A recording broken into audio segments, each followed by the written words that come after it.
You could come to Canada, you could get a job, a good, decent job, and live like a king. You could work hard and do nothing but prosper.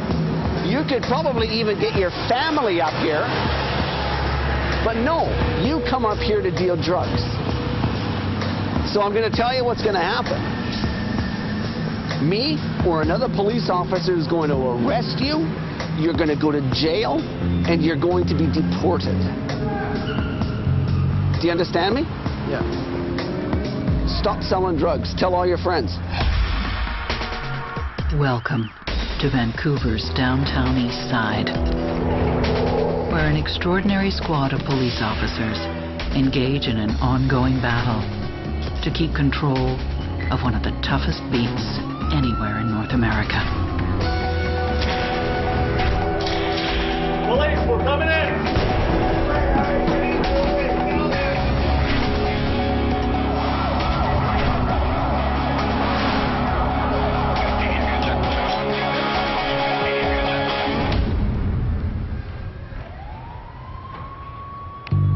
Vancouver's Downtown Eastside is known worldwide for its rampant drug addiction, extreme poverty, and homelessness. But to the dealers who prey upon the neighborhood's most vulnerable, it's a lucrative marketplace where fortunes can be made, $10 at a time. For Mark Steinkamp and his beat squad, it's a constant battle to bring these dealers to justice. And over the years, the problem has become even more difficult to control. When Toby and I first started policing this area in the late 80s and early 90s, the main drugs were heroin or Tolman or Ritalins or poor man's heroin. Stimulants like cocaine, powder cocaine were considered a rich man's drug and rarely were they found in this area.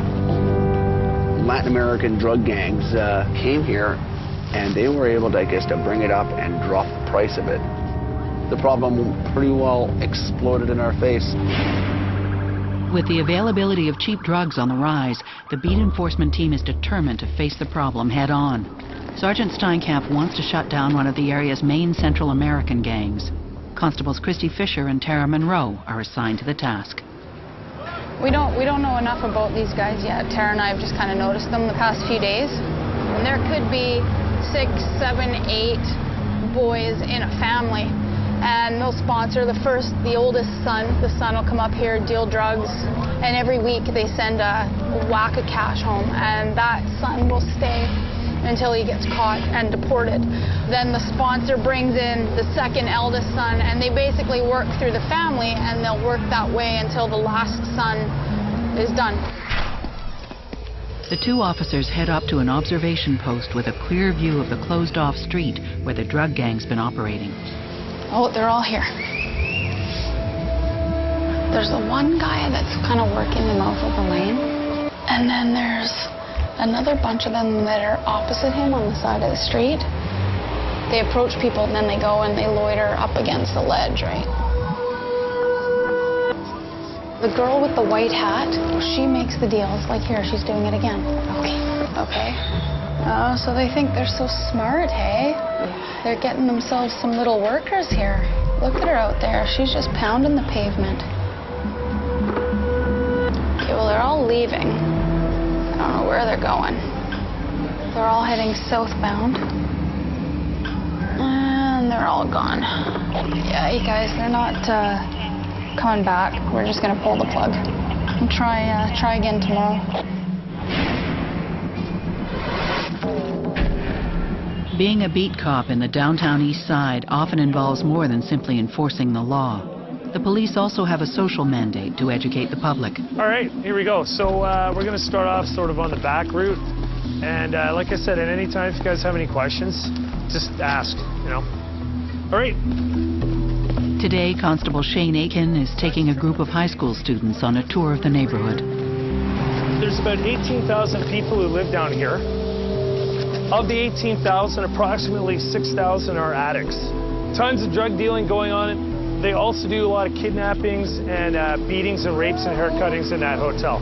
What they do for women is they turn them into prostitutes or into mules. They give you a bunch of drugs and they put you out on the street and you stand there till you sell it all. and if you don't, they rape you. And that's the fact. That's the way it is. So, there you go. They're school kids from Maple Ridge. Cocaine, heroin addict. I also used to be a grade 7 teacher. I spent 8 years of my life in university. I spent a lot of time getting to exactly where I want. Addiction transcends everything. Thanks, Nan. Okay, It's awesome. see ya. Yeah. I've been on the job over 9 years. I've been down here 7.5 years, and in my time, I've only known 2 people ever to escape alive down here. Once you're here, you will never get out. The reason why all of this is here is society lacks the will to change it. Any questions?